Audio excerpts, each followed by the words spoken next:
After a 20-year run and after the public watched Howard Stern completely lose his mind in the depths of Trump derangement syndrome and wokeness, the Howard Stern show is set to be canceled. SiriusXM is not renewing their contract with Howard Stern, and comes as no surprise, it's just because there's no incentive for them to keep going because his audience has dropped off a cliff. And this also comes on the heels of the decision to cancel Stephen Colbert. He and others in legacy media have lost the place that they once held in the culture. Yeah, it says the source compared the cancellation to Stephen Colbert, saying that it's too high a cost. Yep. And he had a 5-year, $500 million deal with SiriusXM. Now, it is true that it's not like he pockets all of that money that goes to pay just an army of writers and producers. I think what it was, like somewhere between 77 and 200 employees. That is wild. The core on-air producing team is like 25 to 35 people, and the full show, like when you count clipping and all that stuff, 70 to 120 people. And one thing said as many as possibly 95 writers and producers. Okay, am I just not aware of the work that goes into it, or am I correct in thinking like that's just bloat? Like that's just way too many people involved in one show. Well, we operate at like the other end of the spectrum. I know, where but like he could make do with like 50. Yes. He could make do with like 50 employees involved in He's that. like, not we could keep 200. the lights on. But look, if I'm going to assume, like, I know he has Trump derangement syndrome, but I'm going to guess that he doesn't want to have to fire a bunch of people. True. So he's probably not going to because he's such a good guy.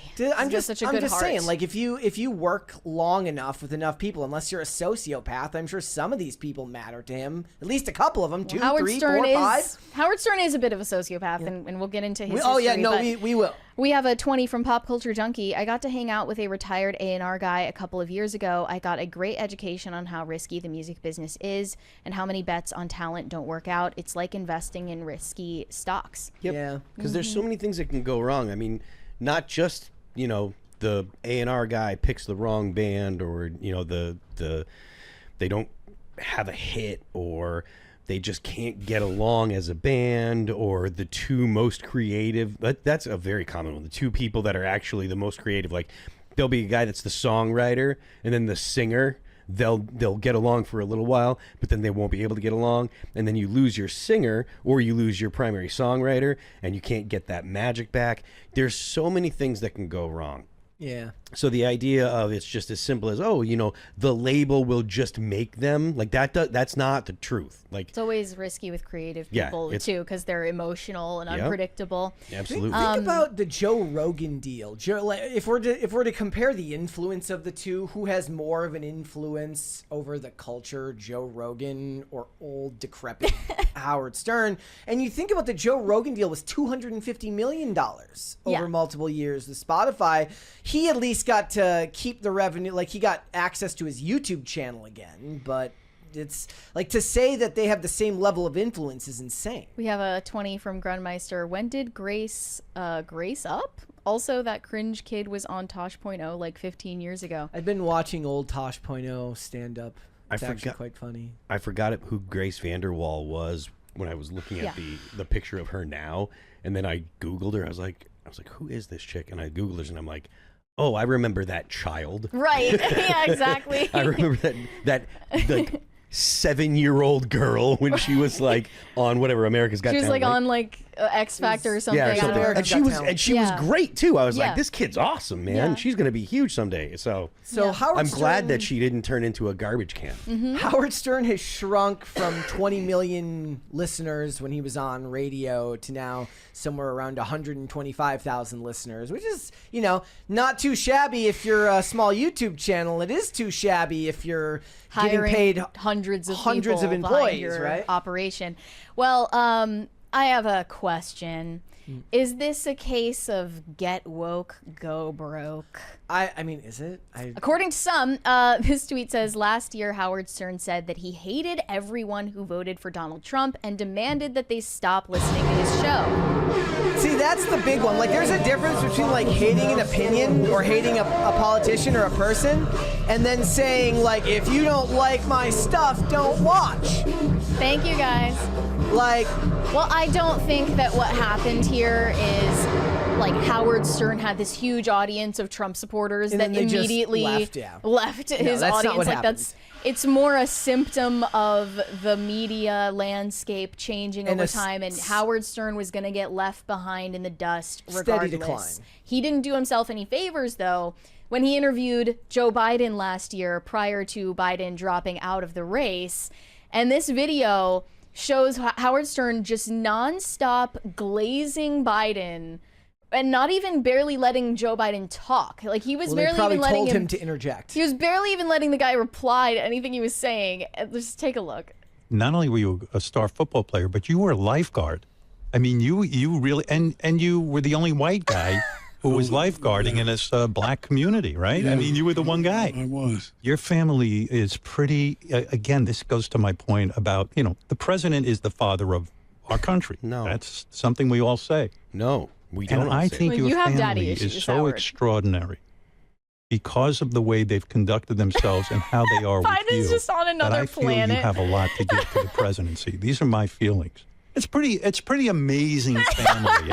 And The CIA super amphetamines haven't kicked in yet. And he's Biden's just like, yeah. I'm proud of it. I submit for your approval that when you have a loving family like that, you got a lot to give because you get Oh, you yeah, get the so much Biden from family them. is very You're loving. the kind of leader I love. Well, Very loving. Hunter likes to spread the love around. Right. Because we're lucky Okay. to have you. Okay, you get the point, You get the though. point. That's part of why I wouldn't be conservatives are surprised clowning on Howard Stern right now because he has just gone off the deep end in recent years. COVID really broke his brain as well. Yeah. I don't know if this was confirmed, but he refused to even walk down the hallway outside of his studio if anyone was in the hallway without a mask on. He was definitely brain broken by COVID. And this is also a Grim Reaper meme Yes. that was posted.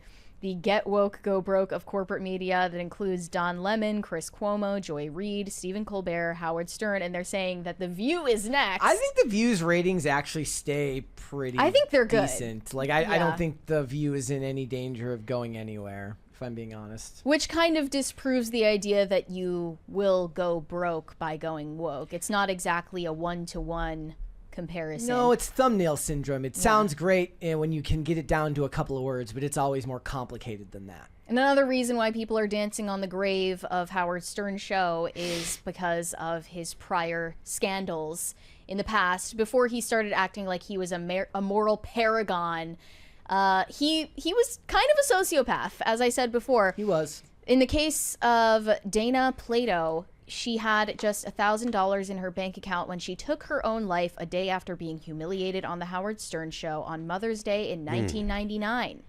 Howard Stern is a horrible person. I, for one, am glad his show is coming to an end. I always remembered the story about him laughing at Selena after she died. That's Yeah. actually Yeah. the next clip. When Selena was shot to death, he played a song with the sound of gunshots in the background, just laughing at it. Spanish people have the worst taste in music. They really do. They don't like depth. No, they don't like any depth. It's all like, If we wait till nighttime, the dogs won't bite us when we sneak into Thanksgiving in California. Those are back in Limbo his under shock the border. jock Our country days. is so bad we have to sneak out in the middle of the night. The water is dirty. Our money means nothing on the open markets in Europe. Government is corrupt. All Howard really said was he didn't like the music. He really said nothing against Selena. That's not what he said. He was talking very bad about Mexicans. Yeah, and then, of course, the clip of Howard Stern in blackface is also circulating. I don't know if we should even show this. Would we get in trouble for showing that? We can show it. I don't think we should play the audio because he is using the N-word in this clip. Yeah. So, yeah. And then Howard Stern is going to act like none of that shit ever happened. So then and my question he's some is, sort of like paragon of virtue. when he dies, does the media come for him the way they came for Hulk Hogan because of his racist tirade? I would love to know. I guess we'll have to wait until Howard Stern dies to find because out. Because he didn't, embrace the Donald. Yes. So Yeah. Did you see that picture that somebody posted about the cloud that looks like Hulk Hogan? Yeah. Flexing in Florida, of all places. Yeah. Yep. So I don't know. It's- I guess this is just a more like sign of what's to come. Well, yeah, I mean, but it's not like isn't Megyn Kelly on Sirius XM?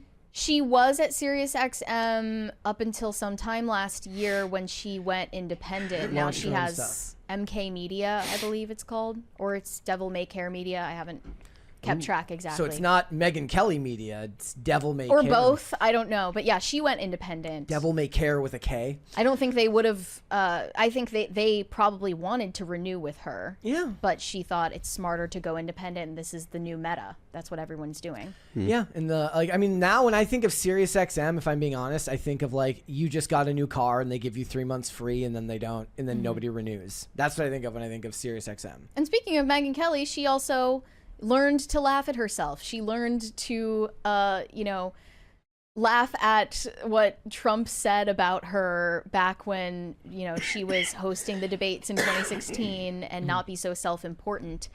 And she adapted with the media landscape, unlike someone like Howard Stern. We have another 20 from Manic Mustache. Late as usual, but apropos to Disney Channel SVU. Howard Stern was the kid that got shoved into lockers, just like every other shock jock. Can you confirm, Phil? Stern's just too old to keep up the facade of being edgy. Stay toxic, my friends. I don't know that I can confirm or not. Is that implying that you are a shock jock? No, I'm not a shock jock at all. Were you ever shoved into a locker? No. I think you'd remember that if that That happened. never happened when I was like if it happened, I never saw that type of movie inspired bullying. I was definitely bullied when I was a kid. I was the smallest kid in class, so I was I got beat up. Well, not really beat up, but like pushed around and bullied and stuff. But never shoved into a never locker. shoved into a locker. No. I just want to know what Adam Carolla has to say about I'm sure this. he'll have plenty to Because say. he's talked plenty of shit about Jimmy Kimmel in recent years. He'll probably have a more measured, funny, but like insightful opinion because he'll have insight into the industry. Jimmy Kimmel did the exact same thing that Blackface, Howard Stern did. A lot of the same things, and was a shock jock and was offensive and edgy. And then he now cries on national television about how evil Trump is. Well, because Anthony, you can either go the Anthony Camilla route. Or the Anthony Camilla's back, I guess. Like he's got a syndicated show again. Oh, okay. Which is awesome, in my opinion. Thanks for watching. Listen to full episodes of Pop Culture Crisis on Spotify. Keep up with us on social media and make sure you subscribe and ring that bell so you never miss the show. Bye, guys.